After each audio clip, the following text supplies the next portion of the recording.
families and children and come to this front.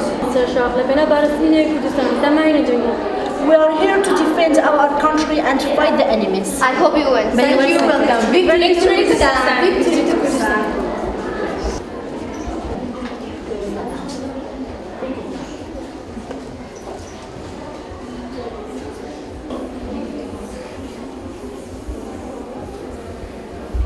فستیڤاڵی قوتابخان سەرسەنگی بنەڕێتی پێکهاتووە لە 7 بۆ 9 ژمارەیەکی قوتابی زۆرمان هەیە حەزمان کرد ساڵانە ئەم چالاکیانە بکەین بۆی کۆی ئیشوکارەکانمان بۆ ساڵی خوێندنەکان هەموو ساڵ لە کۆتایە چالاکیەکەکەین ئەم ساڵی شەروەکو ساڵانی ڕابردوو بۆ ساڵی 2014 مجموعەیە چالاکیمان هەیە کە پێک هاتووە لە بەشەکان هەمووی سەرجەم مامۆستاکان وەکوی لیژنا وەکو بەشەکانی خۆمان تەبعاً ئێمە بەشی وەرشەمان هەیە بەشی وەرشە بەشێکی گرنگە بەڕاستی لە قوتابخانەکانە چکە قوتابی هەز بەواکە کە چالاکیەکی هەیە تەنها ئەوە نییە بخوێنێت چکە کرداریشی لەگەڵایە ئیشەکانیان جێبەجێ بێ بە شێوەی نەزەریش و ئەمەلیشیان هەیە طبعا ئێمە تەلەبەکان زیاتر هەستەکەم حەزیان لەو چالاکیەیە و زۆر سپاسی بەشی وەرشەکە ژەکەین وەکو هاوکاری قوتابخانە زۆرەکەن ئەوانیش بەشداریان کردووە لە فستیڤالەکە و بەشی زانستیشمان هەیە مامۆستایانی زانستی بە قوتابیەکان سرجەم چالاکیەکانیان جێبەجێ کردووە کە پێکهاتووە لە بەشی